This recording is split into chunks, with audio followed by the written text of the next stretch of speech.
Hi, my name's Amy Wheaton and I'm a clinical psychologist. I really wanted to share some ideas for how we can grab hold of this opportunity of living through this season of COVID-19 to build resilience within our kids. Andrew Fuller, a prominent child psychologist, talks about how resilience is within each one of us. It just requires an opportunity to activate it. So, some kind of challenging event or lived experience which allows us to find and develop our own internal and external resources that we can then call upon flexibly to respond to whatever life throws at us.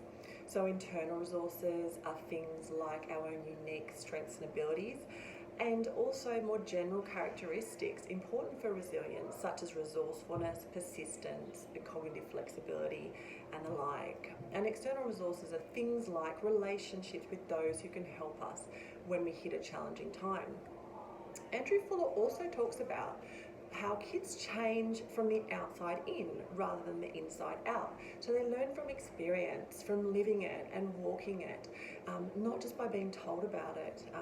You can't tell a kid how to be resilient. They need to have an experience of being resilient in order to call upon that again in the future.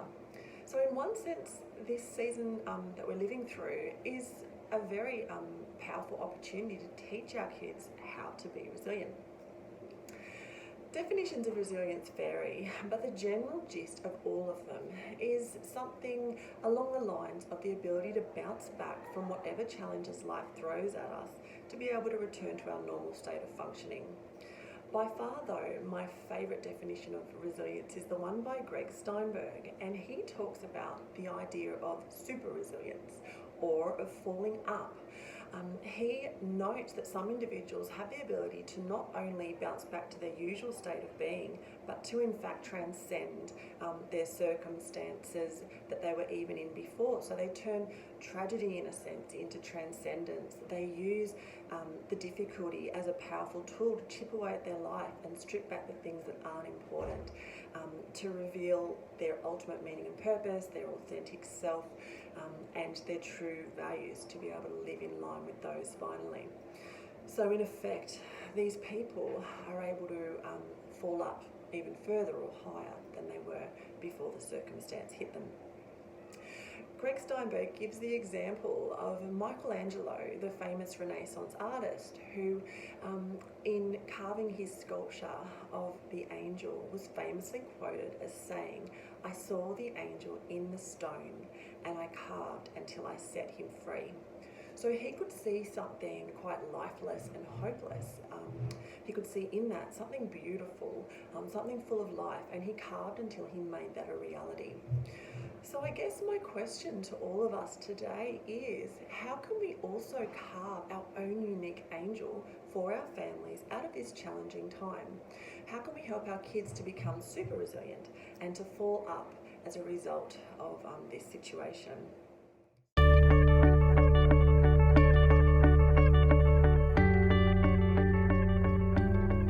So, 3 keys that I wanted to share. First of all, be a good role model. Now, this is really hard in the situation that we find ourselves. A lot of us are struggling to keep up with the changes in our work, within our families, working from home. So it's very normal to feel completely overwhelmed and like we're not setting a good example for our kids whatsoever. I guess the main point to take out of that is, if we are really struggling, how can we help our kids? So it's really important, if we feel we need help, to reach out. It may have to be, an online type of setting with counselling, reaching out to friends over the phone, that type of thing, but really important.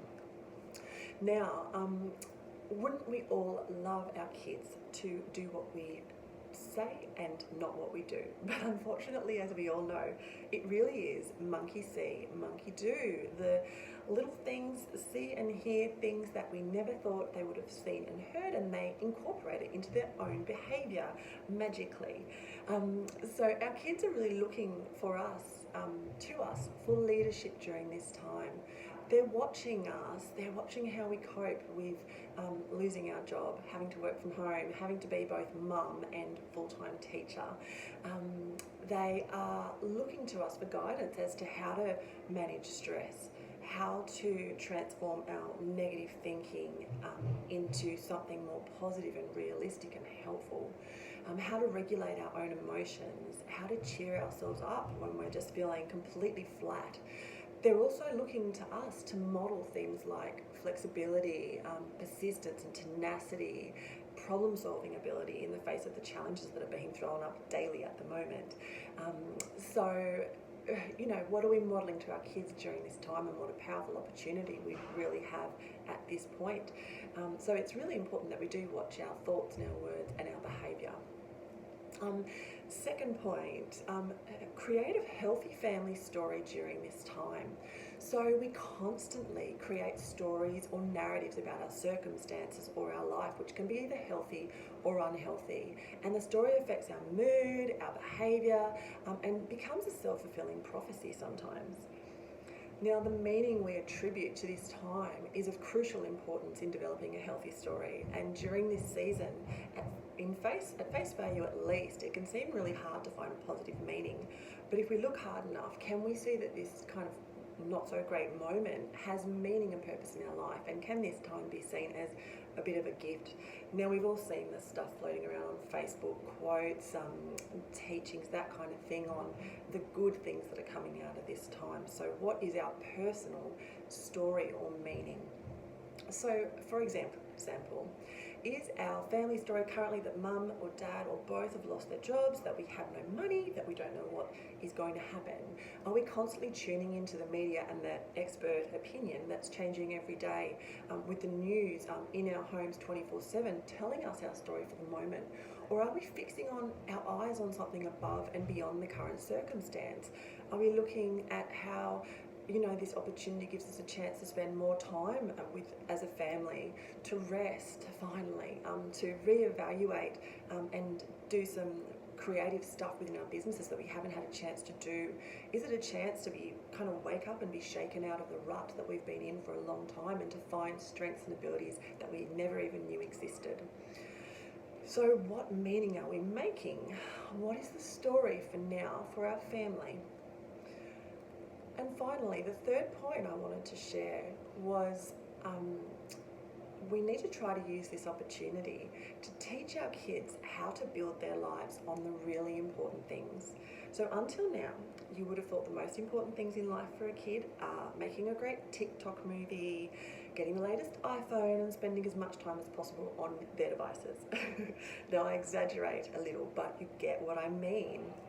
At no point in recent history has anything brought the world to its knees and stripped back the things that aren't important so powerfully as this COVID-19 situation at the moment. Speaking for our society here in Australia, we really have started to base our society on things like consumerism, materialism, hedonism, beauty and image, as much as we really don't like to admit it. But how strongly have these idols fallen in such a short period of time already?